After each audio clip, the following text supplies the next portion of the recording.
बिस्मिल्लाहिर्रहमानिर्रहीम। अस्सलाम वालेकुम नाज़रीन, ये है आज तक न्यूज़ और मैं हूँ समी। इससे पहले आप इस कहानी की 97 किस्तें सुन चुके हैं और अब 98 किस्त मुलाहिज़ा फरमाएं। तुम अगर अपने ज़हन पर कोई बोझ रखना चाहती हो तो फिर मजबूरी है, वरना अब इसकी कोई गुंजाइश नहीं है। साइका मुझे देखती रही, देर तक देखती रही और उसके बाद दफातन उसके होंठों पर मुस्कुराहट फैल गई। हाँ अली, तुम्हारा शुक्रिया, बात सब सच कही है तुमने, मेरा दिल इसे तस्लीम करता है। साइका, इस ख्याल को ज़हन से निकाल दो कि मैं क्या कर चुका हूँ और दरपेश मसले पर गौर करो। इस मामले का ताल्लुक थोड़ा बहुत मुझसे भी निकल आया है। मिस्टर आइंस्टाइन की पोजीशन अजीब सी रही है मेरी निगाहों में। कभी मैंने ये सोचा उनके बारे में कि वो एक मुखलिस इंसान है और कभी ये सोचा कि वो सिर्फ ज़माना साज हैं, यानी हालात कुछ इस तरह तब्दील होते रहे कि मैं खुद उनके बारे में उलझन का शिकार रहा। अब तुम इस सिलसिले में क्या करना चाहती हो और मुझे किस तरह तुम्हारे साथ शरीक होना चाहिए? अली, मैं सचमुच इतनी नर्वस हो गई हूँ कि सही तौर पर कोई फैसला करने के काबिल नहीं रही हूँ और फिर शायद मेरा दिल भी अंदर से ये नहीं चाहता कि तुम्हारी मौजूदगी में मैं कोई फैसला करूँ। तुम अपने तौर पर सारे वाक़यात से वाकिफ़ हो चुके हो, लिहाजा तुम मुझे बताओ कि अब क्या करना चाहिए। चलो ऐसा ही सही, तारीना हाडू से मेरी कुछ और भी गुफ्तगू हुई है। ये भी मालूम किया है मैंने कि ये फाइल और फिल्म उन्हें इस्तांबुल में ग्रीन पोल के सुपुर्द करना थी और अब भी ऐसा ही होगा। उन्होंने मिस्टर आइंस्टाइन के उस एजेंट को जो ये तमाम चीज़ें लेकर जाएगा इस्तांबुल आने की दावत दी है। तो फिर क्या प्रोग्राम है? मेरा मतलब है, क्या हम इस्तांबुल जाएंगे? अगर मुनासिब समझो तो तुम ना जाओ, ये काम सिर्फ मुझे करने दो, या फिर ये भी हो सकता है कि तुम पीछे से मुझे कमांड करो और अगर कोई ऐसी उलझन या शक्ल पेश आ जाए जिसमें मुझे तुम्हारी मदद की ज़रूरत पड़े तो तुम मेरा साथ दो। लेकिन इस्तांबुल में मेरी पहुंच इतनी दूर तक तो नहीं है, हमें तुर्की पहुंचकर इंतजामात करना होंगे। हाँ, मैं तुर्की चला जाता हूँ, तुम सूरत हाल को किसी भी तरह काबू करके वहाँ पहुँच जाओ। अगर ना भी पहुँचना चाहो तो फिर मुझ पर ही इंसार करो, मैं कोशिश करूँगा कि अपना काम बआसानी अंजाम दे सकूँ। मैंने कहा, गोया तुम तनहा जाना चाहते हो? हाँ, ये हमारे हक में बेहतर रहेगा। बात अगर मिस्टर आइंस्टाइन की बीवी और उसके बेटे की ना होती तो शायद मैं इस तरह काम ना करता। साइका पुर ख्याल अंदाज में गर्दन हिलाने लगी थी, फिर उसने कहा, हाँ तुम्हारा कहना ठीक है, उस औरत और उसके बच्चे को नज़रअंदाज नहीं किया जा सकता, लेकिन तुम? मैं रेड पैंथर के एक रुकन की हैसियत से इस्तांबुल जाऊंगा, मैंने जवाब दिया। अरे नहीं, तुम्हारी अपनी शख्सियत। बस बस, अब इस सिलसिले में तुमसे एक लफ्ज भी नहीं सुनूंगा। तुम इंतजामात करो, फाइल की एक माइक्रो फिल्म बनवाना है मुझे, ताकि हम बिल्कुल ही उससे महरूम ना हो जाएं। ये फिल्म तुम अपने पास महफूज रखोगी और मेरी एक अमानत भी तुम्हारे पास रहेगी, समझी? तुम्हारी अमानत? उसने कुछ ताज्जुब से पूछा। वो क्या है? मैंने जेब से वो माइक्रो फिल्म निकाल कर साइका के हवाले कर दी और कहा, अभी दौरान गुफ्तगू तुमने सुना होगा कि मुझे मिस्टर आइंस्टाइन ने एक मिशन पर भेजा था और उसी मिशन के सिलसिले में मैंने एक फिल्म भी बनाई थी। जब मैं सनमैन के सामने पहुंचा और मुझे इल्म हुआ कि मिस्टर आइंस्टाइन अपने वादों से मुनहरफ हो चुके हैं, तो मैंने वो फिल्म सनमैन के सामने ही जला दी थी। हाँ, तारीना हाडू ने इसका तज़किरा किया था। दर हकीकत साइका, मैंने असल फिल्म नहीं जलाई थी, वो सिर्फ एक सादा फिल्म थी जो मैंने इस ख्याल के तहत सनमैन के सामने जला दी थी कि वो असल फिल्म की तरफ से गाफिल हो जाएं। ये फिल्म 100% यहूदियों के खिलाफ और फलस्तीनियों के हक में है, तो वो इस मंसूबे से आगाह होकर कुछ भी कर सकते हैं। क्या ये मुमकिन हो सकता है कि तुम ये फिल्म बैरूत हेडक्वार्टर भिजवा दो? यकीनन हो सकता है, ये तो मेरा फर्ज है, मेरी ड्यूटी है अली, साइका ने मजबूती से कहा। तुम सोच लो साइका, और इस बात से तुम्हें यह भी अंदाजा हो जाना चाहिए कि मैं तुम पर कितना एतमाद करता हूँ। जो चीज़ मैं दुनिया से छुपाए हुए था और सिर्फ खुद तक महदूद रखी थी, अब तुम्हारे हवाले है। मैंने वो फिल्म साइका के हवाले कर दी। मैं इसे ज़िंदगी की हर कीमत पर बैरूत पहुँचाऊँगी, ये मेरी जिम्मेदारी है। बस तो यूं समझ लो कि दूसरा काम मेरी जिम्मेदारी है। तुम अब इस सिलसिले में तमाम तफिक्रात अपने जहन से निकाल दो, मैंने कहा और साइका मुस्कुराने लगी। साइका काफ़ी हद तक मुतमईन हो गई थी और उसके बाद तमाम कार्रवाइयाँ मुश्तरका तौर पर हल हुई, जिनमें साइका, तारीना हाडू और मैं तीनों शामिल थे। हम लोगों के दरमियान अब कोई इख्तलाफ नहीं था। मिस्टर आइंस्टाइन से रब्ता कायम कर लिया गया था, लेकिन मेरी ही दरख्वास्त पर उन्हें यह नहीं बताया गया था कि उनके लिए काम करने वाला अली यार खान है। इस सिलसिले में सिर्फ और सिर्फ रेड पैंथर का हवाला दिया गया था। कि रेड पैंथर पूरी तरह मिस्टर आइन शलायर के काम पर आमादा है। हमारे दरमियान सारे मामला तय हो गए थे। फाइल की एक माइक्रोफिल्म महफूज कर ली गई थी। वैसे तारीना हाडू ने यह भी बताया था कि उसकी खुसूसी नकल खुद मिस्टर आइन शलायर के पास भी मौजूद है। ताहम अपने तौर पर मैंने उसकी माइक्रोफिल्म साइका के पास महफूज करा दी थी। सारे प्रोग्राम तय पा गए थे और ये तय हुआ था कि मुझे एक डच बाशिंदे की हैसियत से इस्तांबुल भेजा जाएगा। मेरे लिए कागजात वगैरह तैयार करा लिए गए थे। बिलाखिर एक तियारा मुझे लेकर तुर्की चल पड़ा और मैं अपने ज़हन में वही तमाम एहसासात लिए हुए ये सफ़र करने लगा जो इससे पहले की मुहिम्मात में मेरे जहन में हुआ करते थे। दर हकीकत अब दिल को कुछ करार सा आ गया था तहजीब मालिक एक्स के वजूद को, इसलिए मैं अपने ज़हन से निकाल फेंका था कि वो मेरे रास्ते की रुकावट बन रहा था। मेरी मोहब्बत अपनी जगह, मगर ज़रूरी नहीं था कि मैं उसमें कामयाब ही रहता।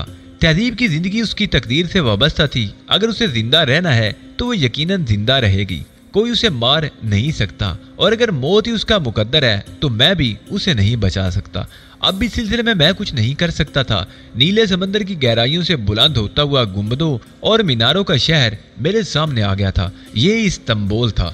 इस्तांबुल के होटल ग्रांड टावर में मेरे लिए कमरा नंबर 620 मखसूस था। ये खूबसूरत होटल था और इस्तांबुल जैसे जदीद शहर में कम अज कम मैं ऐसे ही होटलों की तवक्को रखता था। उसकी बाईं जानिब आबनाए बासफोर्स में हलचल मची हुई थी। एशिया और यूरोप के दरमियान बेशुमार मुसाफिर बरदार कश्तियां रवां दवां थी। सामान से लदे हुए बेड़े, मछेरों की लातादाद कश्तियां, दुनिया के हर कोने से आए हुए तिजारती जहाज और फिर हारन और बोम्पों की मुतवातर आवाज़ें। आबनाए बासफोर्स की खूबसूरती और उसके किनारे आबाद इस्तांबुल को देखकर दिल में एक अजीब सा एहसास पैदा हुआ। जहन में इस्तांबुल के बारे में बहुत सी यादें ताज़ा हो गई। थोड़ी देर बाद मैं अपने कमरे की हुसीन दुनिया को छोड़कर बाहर निकला तो तरह तरह के तमाशे निगाहों के सामने बिखरे हुए थे। साहिल पर लंगर अंदाज कश्तियों और स्टीमरों पर रंग बिरंगे कमकमे रोशन थे। किनारे किनारे समंदर में बेशुमार छोटी छोटी कश्तियों में तेल के लैंप जल रहे थे। लहरों के झकोलों से कश्तियां झूलती तो लैंप के बुलंद शोले फड़फड़ा कर रह जाते। मैंने ऊपर से झांक कर देखा तो हर कश्ती में अलाव रोशन था, जिनके ऊपर बड़े बड़े थालों में मछली तली जा रही थी। ये मछली जाल के जरिए कश्ती के दूसरे सिरे पर पकड़ी जा रही थी। मछली का एक खस्ता टुकड़ा, डबल रोटी और एक अनछिली प्याज सिर्फ 2 लीरे में मैंने बेइख्तियार एक सिक्का मांझी की तरफ उछाल दिया और उसने अखबार के कागज में लिपटी हुई मछली मुझे थमा दी। जब तक मुमकिन हो सका घूमता रहा और उसके बाद वापस होटल पहुंच गया। होटल के पार्किंग लॉट से अंदर दाखिल हुआ। बहुत सी कारें खड़ी हुई थी, लेकिन बाहर ज्यादा रश नहीं था। फिर एक रविश के पास से गुजर रहा था कि दफातन एक तेज रोशनी मेरे चेहरे पर पड़ी और मेरी आंखें चुंधिया कर रह गई। मेरा अंदाजा गलत नहीं था। मेरी तस्वीरें उतारी गई थी और रोशनी के जमाके से निगाहों को कुछ फुर्सत मिली तो मैं उस सिमत देखने लगा। ये खूबसूरत सी हुसीन लड़की हाथ में कैमरा लिए हुए मेरी तरफ देखकर मुस्कुरा रही थी। मुझे उसकी ये हरकत नागवार गुजरी और मैं सर्द निगाहों से उसे घूरता हुआ उसकी तरफ बढ़ा। लेकिन इससे पहले कि मैं उस तक पहुंचता, दफातन किसी सिम से एक बुलंद कामत आदमी ने झपटा मारकर वो कैमरा लड़की के हाथ से छीन लिया और वो दौड़ा चला गया। मैं हक्का बक्का रह गया था। लड़की की हालत भी खराब हो गई थी। वो परेशान निगाहों से दौड़ते हुए आदमी को देखने लगी जो एक छलांग लगाकर कई गाड़ियों की छतों को फलांगता हुआ बिलाकर होटल के हाथे से बाहर निकल गया था। कैमरा उसके पास था और लड़की हैरत ज़दा खड़ी उसी सिमत देख रही थी। फिर उसकी निगाहें मेरी सिमत हो गई और वो इस तरह कुछ होंक सी हो गई जैसे उसकी समझ में कुछ ना आ रहा हो। ये क्या हरकत थी? मैंने अंग्रेजी में पूछा। ओ मिस्टर सॉरी, बस ये एक मजाक था। उसने कहा, कैसा मजाक? मैंने बदस्तूर दुरुस्त लहजे में कहा और वो रूहानसी हो गई। उसके नथने उसी तरह फूलने पुचकने लगे और होंठों के जाविये इस तरह टेढ़े हुए जैसे कोई छोटा सा बच्चा चोट लगने से बसूरने लगता है। मैंने उसकी आंखों में झिलमिलाते आंसू देखे। ऐसी मासूम शक्ल थी उसकी कि बेइख्तियार तबीयत में कुछ नरमी पैदा हो गई। ये सब कुछ क्या था? मैंने अपना सवाल फिर दोहराया। मजाक, उसने यही कहा था मुझसे। लड़की बसूरते लहजे में बोली। किसने? मैंने पूछा। वही जो कैमरा लेकर भाग गया। कौन था वो? मैं नहीं जानती, बस मैं यहाँ खड़ी हुई थी कि वो आया और कहने लगा कि उन साहब की एक तस्वीर खींचो। मैं उनसे मजाक करना चाहता हूँ। कुछ ऐसे शरारत अमेज अंदाज में उसने ये बात कही थी कि मैं तैयार हो गई। फिर उसने कैमरा मेरी तरफ बढ़ा दिया था और मैं कुछ भी नहीं समझ सकी थी। पता नहीं वो कैमरा लेकर क्यों भाग गया। मैं गहरी निगाहों से उस लड़की को देखने लगा। उसका हुलिया, उसकी शख्सियत और जो कुछ नजर आ रहा था, उसे देखकर यह अंदाजा होता था कि वो वाकई मासूम है। लेकिन कैमरा लेकर भागने वाला कौन था? क्या ग्रीन पोल का आदमी? एक लम्हे के लिए ज़हन पूरी तरह उलझ गया था। अगर ऐसी बात थी तो उसे मेरी तस्वीर बनाने की क्या जरूरत थी? प्रोग्राम के मुताबिक मुझे उन लोगों से मिलना ही था, तो फिर इससे पहले ये कार्रवाई क्यों की गई थी? लड़की अब भी उसी तरह खड़ी हुई थी। मैं नहीं समझती कि आपको उस तस्वीर बनाने से क्या नुकसान पहुंचा, लेकिन जिस तरह वो कैमरा लेकर भागा है उससे मैं नर्वस हो गई हूँ। प्लीज मुझे माफ कर दीजिए। ठीक है, कोई बात नहीं, मैंने कहा और आगे बढ़ गया। लड़की मेरे पीछे पीछे चली आ रही थी। पीछे आने का मकसद मेरी समझ में नहीं आया, लेकिन मैंने उसे मुखातिब करना मुनासिब नहीं समझा। यहाँ तक कि मैं लिफ्ट में दाखिल हो गया। जब मैं लिफ्ट में पहुंचा तो लड़की भी जल्दी से अंदर आ गई। मैंने एक निगाह उसे देखा, वो निगाहें झुकाए खड़ी थी। पता नहीं अब क्या चाहती है, मैंने सोचा। लिफ्ट ऊपर पहुंच गई कि वो खुद कौन से फ्लोर पर जाना चाहती है। मैं अपने फ्लोर की रायदारी पर उतरा तो वो भी मेरे साथ ही बाहर निकल आई। तब मैंने मजबूर होकर पूछा, मैं आपकी क्या खिदमत कर सकता हूँ मिस? मेरा नाम सैंड्रा है। बेहतर है, बड़ी खुशी हुई आपका नाम सुनकर। आप मेरे साथ क्यों आ रही हैं? नहीं, मैं तो यहीं रहती हूँ। कहाँ? मैंने पूछा। रूम नंबर 619, उसने जवाब दिया। 619? मैंने मुतज्जिबाना अंदाज में पूछा, क्योंकि 620 मेरे कमरे का नंबर था। जी हाँ, ये देखिए, मेरे पास उसकी चाबी भी मौजूद है। मैं वाकई शर्मिंदा हूँ, पता नहीं मैं क्यों तैयार हो गई थी। बेवकूफ़ी ही हो गई थी मुझसे, उसने कहा। मैंने उसके बाद कोई जवाब नहीं दिया। लड़की ने मेरे सामने ही कमरा नंबर 619 का दरवाज़ा खोला और अंदर दाखिल हो गई। लेकिन मेरे लिए सोचने को वो बहुत कुछ छोड़ गई थी। ये सब कुछ इत्तफाकी तौर पर नहीं हो सकता था। क्या यह मुमकिन था कि लड़की उन मामलात से लाताल्लुक हो? बज़ाहिर तो सीधी सादी और मासूम ही नजर आती थी, लेकिन वो शख्स कौन था जिसने मेरी तस्वीर बनवाई थी? कमरे में आए हुए ज्यादा देर नहीं गुजरी थी कि दरवाजे पर दस्तक हुई और मैं चौंक पड़ा। एहतियात से दरवाजा खोला तो सैंड्रा सामने खड़ी थी। जी फरमाइए, मैंने कहा। मेरा नाम सैंड्रा वुलरिच है। आधा नाम आप पहले बता चुकी हैं। नाम मुकम्मल करने का शुक्रिया, मैंने कहा और इंतहाई बदइखलाकी से दरवाज़ा बंद कर दिया। उसके बाद कोई आवाज़ सुनाई ना दी। ग्रैंड टावर में मुझे खास तौर से भेजा गया था। कमरा नंबर 620 भी खुसूसी तौर पर मेरे लिए लिया गया था, जिसकी मुझे इतला दे दी गई थी। सूरत-ए-हाल ये थी कि अब इस कमरे में मुझे ग्रीन पोल का नया प्रोग्राम मिलना था। फाइल में निहायत एहतियात से यहाँ तक ले आया था, लेकिन इसकी हिफाजत भी मुझ पर फर्ज थी। आम हालात होते तो शायद मैं इसके बारे में ज्यादा ना सोचता, लेकिन अब मुझे मोहतात होना पड़ा था। चुनाचे मैंने फाइल को महफूज करने के लिए कमरे में कोई जगह तलाश की, ऐसी जगह जहाँ किसी का ज़हन ना पहुँच सके, और ये जगह बिलाकर मुझे नजर आ गई। छत में एक बड़ा चौकोर शेड लगा हुआ था, जिसकी रोशनी ठंडी और ख्वाबनाक थी। तेज रोशनी के लिए दूसरे शेड लगे हुए थे। रोशनी का अक्स नीचे करने के लिए शेड पर एक प्लेट लगी थी। उस प्लेट को खोलकर मैंने फाइल उसके दरमियान रखी और प्लेट दोबारा कस दी। रोशनी पर कोई फर्क नहीं पड़ता था, ज्यादा से ज्यादा ये कि मैं उसे रोशन नहीं करूंगा। बहुत से लोगों को तारीकी में सोने की आदत होती है, और मैंने ऐसा ही किया। रात पुरसुकून गुजर गई। दूसरी सुबह नाश्ते से फारिग होकर बाहर निकला तो सैंड्रा कहीं जा चुकी थी। राहदारी सुनसान पड़ी थी और इतराफ में कोई मौजूद नहीं था। सैंड्रा के कमरे का ताला खोलने में मुझे कोई दिक्कत पेश नहीं आई। मैं एहतियात से अंदर दाखिल हो गया। उसका सामान बेतरतीब पड़ा था। मैंने बरक रफ्तारी से उसके सामान की तलाशी ले डाली, लेकिन उसमें कोई काम की चीज बरामद नहीं हुई थी। चुनाचे मैं उसी खामोशी से वापस आ गया। अभी तक किसी ने मुझसे राब्ता करने की कोशिश नहीं की थी। बहरहाल इसमें वक्त लग सकता था। मुझे हदायत कर दी गई थी कि इसका एहसास ना करूं और किसी भी तरह खुद को उनके लिए बाउंड ना करूं, क्योंकि मुझसे राब्ता कायम करना उनका काम होगा। अपने कमरे में आकर कुछ देर आराम करता रहा, फिर लिबास वगैरह तब्दील किया और बाहर निकल आया। थोड़ी दूर पहुंचकर एहसास हुआ कि मेरा ताकुब किया जा रहा है। मैं मोहतात हो गया। ताकुब करने वाले वो भी हो सकते थे जिन्हें मुझसे मिलना है। एक दुकान के शोरूम के सामने पहुंचकर मैं खड़ा हो गया। मैंने उस शख्स को एक पतली सी गली में मुड़ते देखा जिस पर मुझे मुताकब का शुबा हुआ था। एक लम्हे के लिए मैं खड़ा सोचता रहा, फिर आगे बढ़ गया। काफी दूर पैदल चलता रहा, लेकिन मुताकब दोबारा नजर नहीं आया था। ये बात समझ में नहीं आई थी कि अगर ताकुब शुरू किया गया था तो खत्म क्यों कर दिया गया।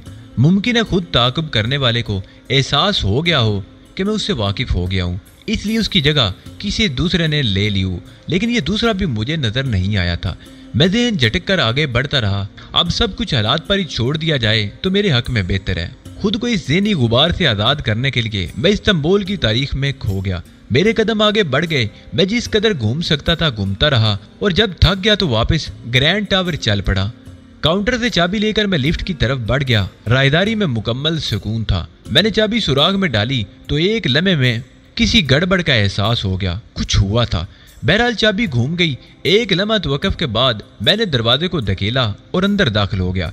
दरवाजे के करीब ही स्विच मौजूद था। रोशनी की तो ऐन सामने पिस्ता कामत और घुटे हुए बदन के एक शख्स को खड़े देखा, जिसके बदन पर सफेद सूट और सर पर सुर्ख टोपी थी। हाथ में दबे हुए स्याह पिस्तौल की नाल मेरी तरफ उठी हुई थी।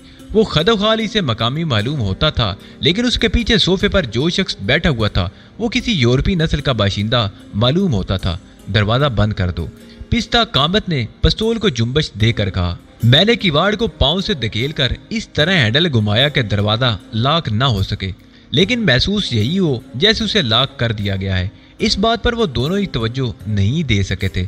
पिस्ता कामत दरमियान से हट गया। सोफे पर बैठे हुए शख्स ने गहरी निगाहों से मुझे देखते हुए कहा, जो कुछ तुम लाए हो वो कहाँ है? कौन हो तुम? और इस तरह मैंने परेशान लहजे में कहा, तुम जानते हो कि हम कौन हैं और क्या चाहते हैं। जो कुछ चाहते उसे हासिल करके यहाँ से चलते क्यों नहीं? वैसे तुम मेरे सामान की तलाशी तो ले चुके होगे। आवारा गर्दी करने वाले स्याह अपने साथ बड़ी रकमें और कीमती चीजें नहीं रखते। मुझे ताज्जुब है यहाँ ऐसे म्यारी होटल भी महफूज नहीं है। दाड़ने की कोशिश मत करो। फाइल कहाँ है? फाइल? मैंने हैरान अंदाज में पूछा और वो शख्स दांत पीस कर खड़ा हो गया। सीधी उंगलियां किसी को पसंद नहीं आती, इसकी तलाशी लो, उसने मुकामी आदमी से कहा और उसने पिस्तौल जेब में रख लिया। अब उस यूरोपीय बाशिंदे ने पिस्तौल निकालकर मेरी तरफ कर लिया था। मेरा ज़हन तेजी से काम कर रहा था। ये तरीक़ेकार अनोखा था। ये फाइल या तो इन्हीं लोगों के लिए लाई गई थी, ये अंदाज क्या मैं नहीं रखता था, और फिर फाइल के बदले तो मिस्टर आइन शिलायर के बीवी और बच्चे की रिहाइश मशरूत थी। ये कौन लोग हैं और फाइल के बारे में क्या जानते हैं? सूरत हाल से अंदाजा होता था कि बात आसानी से नहीं बन सकेगी और कुछ करना पड़ेगा, और जो कुछ करना था उसके लिए मैं सिचुएशन बना चुका था। पिस्ता कामत मुकामी मेरे बिल्कुल करीब आ गया और मैंने दोनों हाथ ऊपर उठा दिए। उसने झुककर मेरे लिबास की तलाशी लेने की कोशिश की, लेकिन उस बेवकूफ़ ने अपना पिस्तौल मेरे सामने ही जेब में रखा था। मैंने तलाशी देने के लिए बदन ढीला छोड़ दिया और यूं ही वो मेरी जद पर आया।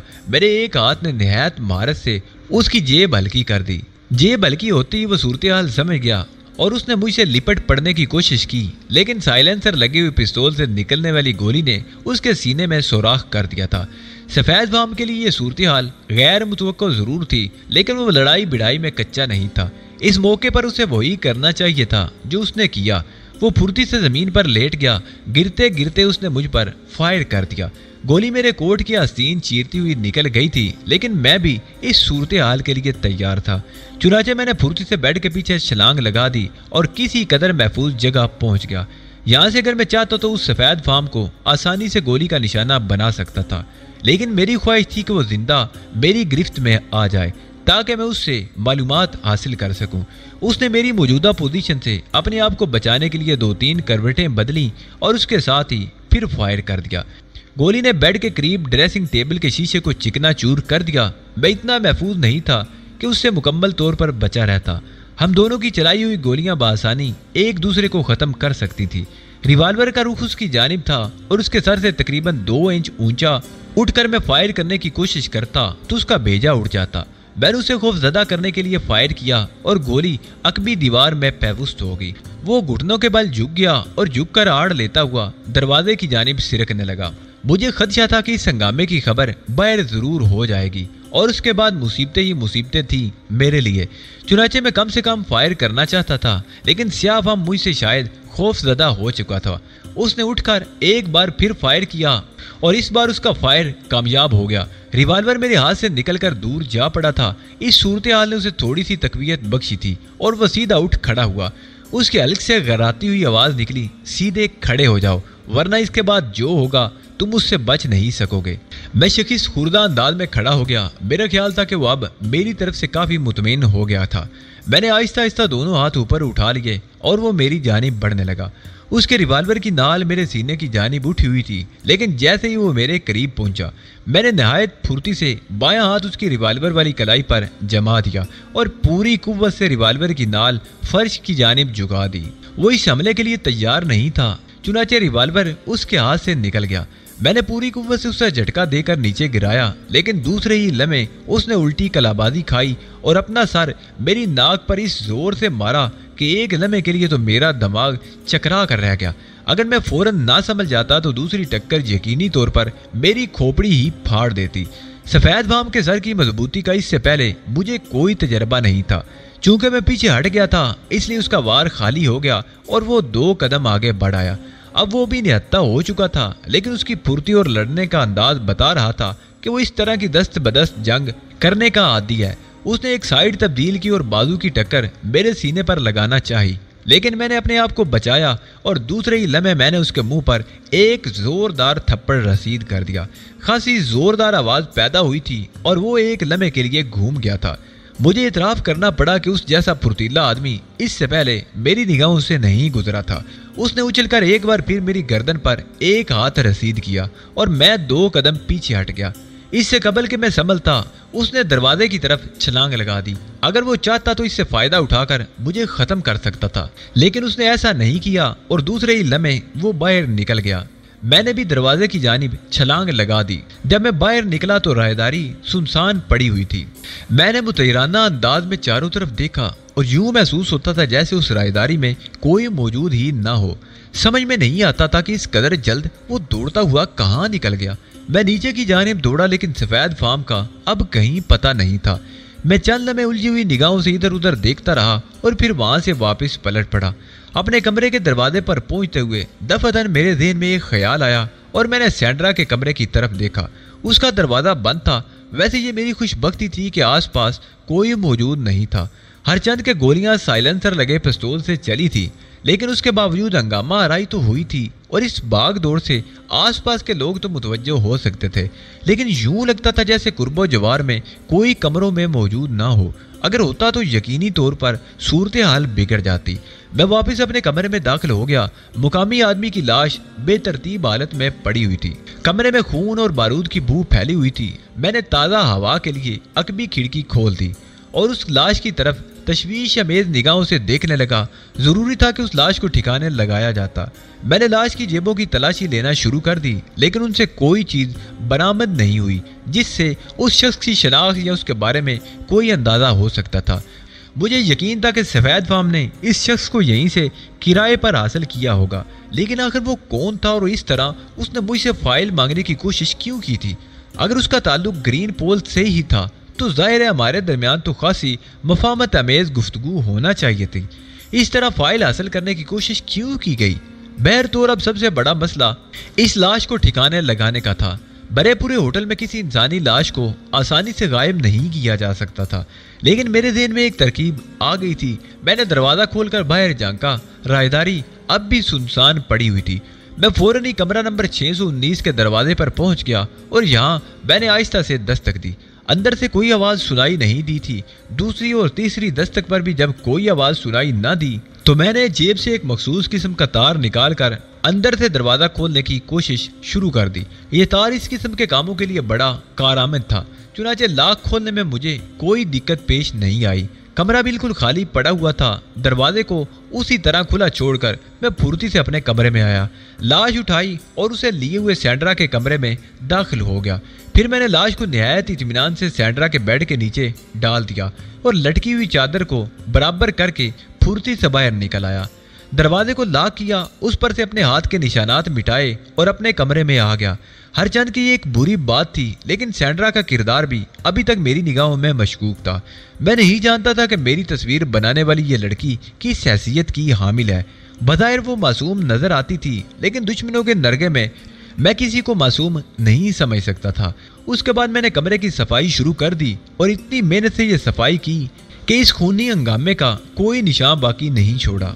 ड्रेसिंग टेबल के टूटे हुए शीशे का मसला उसी तरह हल किया कि एक बार फिर सैंड्रा के कमरे में दाखिल होकर मैंने उसकी ड्रेसिंग टेबल का शीशा निकाल दिया और अपने कमरे में आकर उसे टेबल में लगा दिया।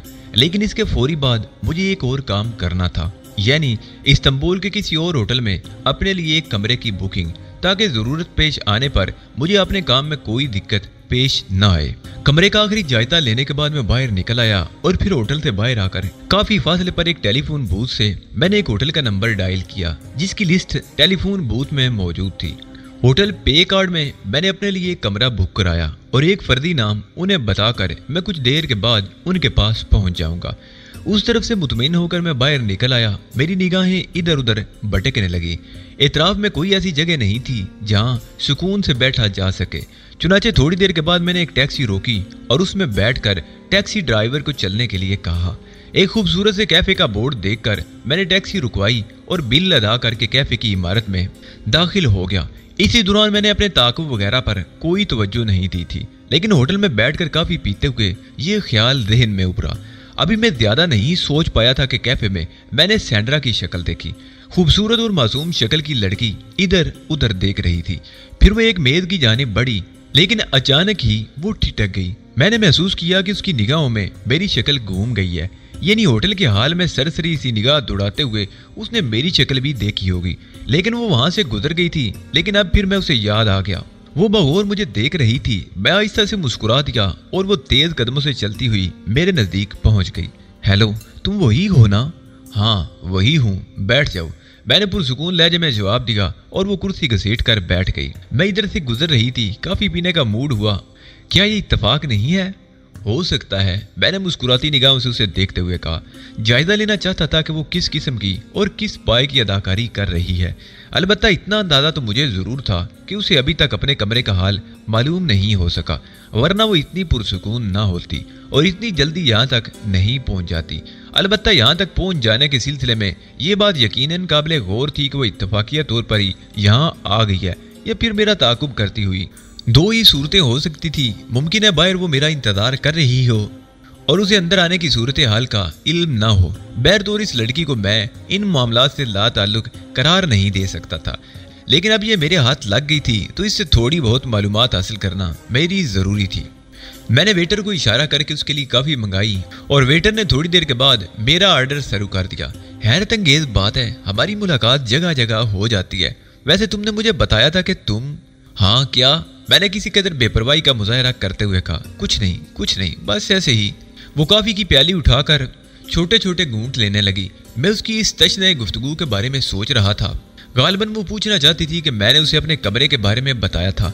हालांकि ऐसी बात नहीं थी। वो जानती थी कि मैं उसके बराबर वाले कमरे में मुकीम हूँ। अंदाजा मुझे हो गया था कि अगर वो खुल जाए तो मुझे कम अज कम इस सफ़ेद फार्म के बारे में मालूमात ज़रूर हासिल हो सकती हैं। जंजीर की कड़ियाँ आपस में मिल रही थी। मेरी तस्वीर हासिल की गई, उस पर रिसर्च की गई और उसके बाद वो लोग मेरे पीछे लग गए। कौन थे? क्या उनका ताल्लुक ग्रीन पोल से था या फिर कोई और था? लड़की खामोशी से काफी के घूंट लेती रही। फिर उसने कहा, क्या तुम कम बोलने के आदी हो? ओह नहीं डार्लिंग, ऐसी बात नहीं। मैं सोच रहा हूँ क्या तुम्हारी मैयत में इस्तांबुल में हमारे दिन और रात खुशगवार न गुजरेंगे।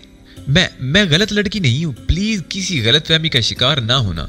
अरे ये तुमने कैसे सोच लिया कि मैं तुम्हारे बारे में कोई गलत राय रखता हूँ? नहीं, ऐसे ही, उसने जवाब दिया और मैंने महसूस किया था जैसे उसके अंदाज में कोई खौफ शामिल हो गया हो।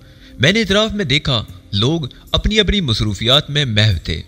कोई भी हमारी जानिब मुतवज्जो नहीं था। काफी पीने के बाद उसने मेरा शुक्रिया अदा किया और कहने लगी, क्या तुम यहाँ देर तक बैठोगे? क्यों, खैरियत? क्या तुम कहीं जाना चाहती हो? हाँ, मैं बस... चलो मैं भी चल रहा हूँ। अगर होटल चल रही हो तो मैं भी तुम्हें छोड़ दूंगा। उसने खुश होंठों पर जबान फेरी और मेरे साथ साथ उठ गई। लेकिन मैं महसूस कर रहा था कि वो खासी नर्वस है। उसकी चाल में भी हल्की सी लड़खड़ाहट थी। अभी हम होटल से बाहर निकलकर चंद कदम ही चले थे कि दफतन वो लड़खड़ाकर आगे को झुकी। अगर मैं उसे फौरन ही थाम ना लेता तो वो गिर जाती। दूसरे इलम में उसके कंधे से नीचे सीने पर गोल सा सुर्ख धब्बा देखकर मैं बुरी तरह चौंक गया। वो कराती हुई बोली, मिस्टर प्लीज। उसने दोनों हाथ फिजा में फैलाए और जुमला मुकम्मल किए बगैर मेरे बाजुओं में झूल गई। मैं एक लम्हे के लिए परेशान जरूर हो गया था, लेकिन फिर मैंने उसे फुर्ती से एक कार की आड़ में लिटाया और सामने वाली इमारत की जानिब देखने लगा, जहां से मेरे ख्याल के मुताबिक फायर किया गया था।